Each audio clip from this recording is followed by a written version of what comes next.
On a vu les matrices orthogonales en dimension 2, et on va voir que ça nous permet d'étudier les isométries vectorielles d'un espace vectoriel de dimension 2, d'un espace euclidien de dimension 2. La proposition est la suivante, soit E un plan euclidien et U une isométrie vectorielle de E. Alors, on a deux possibilités, soit le déterminant de U vaut moins 1, auquel cas U est une réflexion, c'est-à-dire une symétrie orthogonale par rapport à un sous-espace vectoriel de dimension 2 moins 1, c'est-à-dire par rapport à une droite, soit le déterminant de U vaut 1, dans ce cas-là, U est appelé une pardon, c'est pas une réflexion, c'est une rotation vectorielle. Je corrige, c'est une rotation. De plus, si on fixe une orientation de E, alors il existe un unique θ réel à 2 pi près, tel que dans toute base orthonormale directe B de E, la matrice de U dans B soit la matrice Rθ. Et l'isométrie U est appelée rotation vectorielle d'angle θ. Alors démontrons cela. Donc je vais prendre B0, une base orthonormale de E. Pour l'instant, je ne dis pas qu'elle est directe, je m'intéresse à l'orientation uniquement quand je parlerai de l'angle. Et j'appelle A la matrice de U relativement à B0, donc qui est une matrice orthogonale. Si le déterminant de U vaut moins 1, le déterminant de A vaut moins 1. Donc A est une matrice orthogonale qui n'est pas de déterminant 1.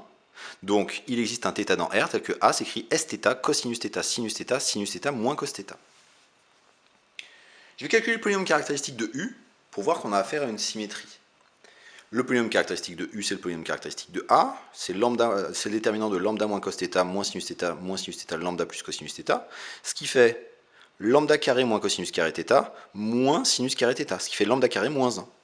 Donc le polynôme caractéristique de U, c'est x carré moins 1, ce qui fait x moins 1 fois x plus 1, qui est un polynôme scindé à racine simple, ce qui vous dit que U est diagonalisable, que les valeurs propres sont 1 et moins 1, et que les sous-espaces propres sont de dimension 1. En particulier, U est une symétrie, puisqu'on avait caractérisé dans le chapitre sur la réduction les symétries comme étant les endomorphismes diagonalisables dont le spectre était inclus dans moins 1. Donc U est une symétrie, et en plus, j'ai un sous-espace propre associé à la valeur propre 1 de dimension 1, et un sous-espace propre associé à la valeur propre moins 1 qui est de dimension 1 aussi. Alors, si je cherche plus précisément quels sont les sous-espaces propres de U, je vais résoudre matriciellement l'équation AX égale X pour trouver le sous-espace propre associé à la valeur propre 1. Ce qui me donne le système cosinus θ moins 1 x plus sinus θ y, sinus θ x moins cosinus θ plus 1 y. Et là, j'applique des formules pour le cosinus, le sinus de x, c'est 2 sinus x sur 2 cosinus x sur 2, et cosinus 2x qui vaut cos carré x moins sinus carré x. Et grâce à ça, je remplace cosinus θ moins 1 par moins 2 sinus carré θ sur 2, je remplace sinus θ par 2 sinus θ sur 2 cosinus θ sur 2, pareil pour celui-là, et cosinus θ plus 1 par 2 cosinus carré θ sur 2. C'est un système S. Et je constate, alors c'est pas très compliqué, que si je prends x égale cosinus θ sur 2 et y égale sinus θ sur 2, ça s'en va dans cette ligne-là et aussi dans cette ligne-là. Or, la matrice colonne x est une matrice colonne non nulle, puisque sa norme vaut 1, et elle est solution de S. Comme je sais que le sous-espace propre associé à la propre 1 est de dimension 1, j'ai directement que E1 de A, c'est le vecteur de cosinus θ sur 2, sinus θ sur 2. Et si je reviens sur U, U, c'était l'endomorphisme qui, dans la base E1, E2, avait comme matrice A, donc E1 de U, c'est le vecteur de cosinus θ sur 2 E1 plus sinus θ sur 2 E2. En prenant Y, un vecteur qui est orthogonal à celui-là, c'est-à-dire en prenant le vecteur moins sinus θ sur 2 cosinus θ sur 2, je calcule AY plus Y et j'obtiens 0. Autrement dit, AY vaut moins Y. Et j'ai un vecteur de norme 1 qui vérifie que AY égale moins Y, donc il engendre le sous-espace propre associé à la propre moins 1, dont on sait qu'il est de dimension, de dimension 1.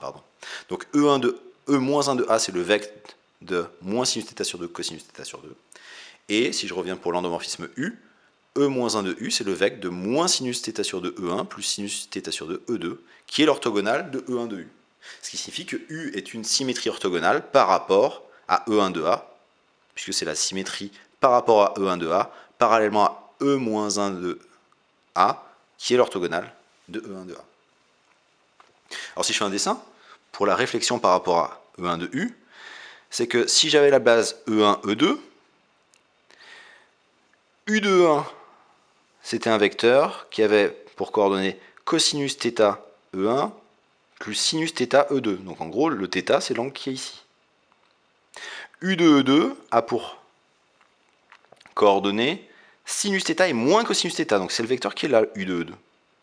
Et bien on a vu que on avait affaire à la réflexion par rapport à la droite engendrée par le vecteur qui est ici, cosinus θ sur 2 E1 plus sinus θ sur 2 E2. Donc je représente, là je fais la bisectrice avec θ sur 2. Et on voit bien que U de E1, c'est l'image du vecteur E1 par la réflexion par rapport à cette droite, et que U de E2 est l'image de E2 par la réflexion par rapport à cette droite. Donc là j'ai traité intégralement le cas où U est de déterminant moins 1. À présent, si je m'intéresse au déterminant qui vaut 1, donc si le déterminant de U vaut 1, ça signifie que le déterminant de A vaut 1, donc A est une matrice de SO2 de R. Donc il existe un θ dans R tel que A c'est Rθ. Si je suppose de plus que B' est une autre base orthonormale qui a la même orientation que B0, alors à ce moment-là, la matrice de passage de B0 à B', c'est une matrice orthogonale de SO2 de R, puisque B' et B0 ont la même orientation. Donc il existe un alpha réel, tel que la matrice de passage de B0 à B', c'est R alpha. Mais par la formule de changement de base, la matrice de U dans B', puisque la matrice de U dans B0 c'était A, la matrice de U dans B', c'est P-1 à P, où P c'est la matrice de passage de B0 à B'. P-1, comme c'est une matrice de passage entre deux bases orthonormales, c'est une matrice orthogonale, donc P-1 c'est P transposé. Et P, c'était R alpha. R alpha transposé, quand vous faites le calcul, vous obtenez R de moins alpha.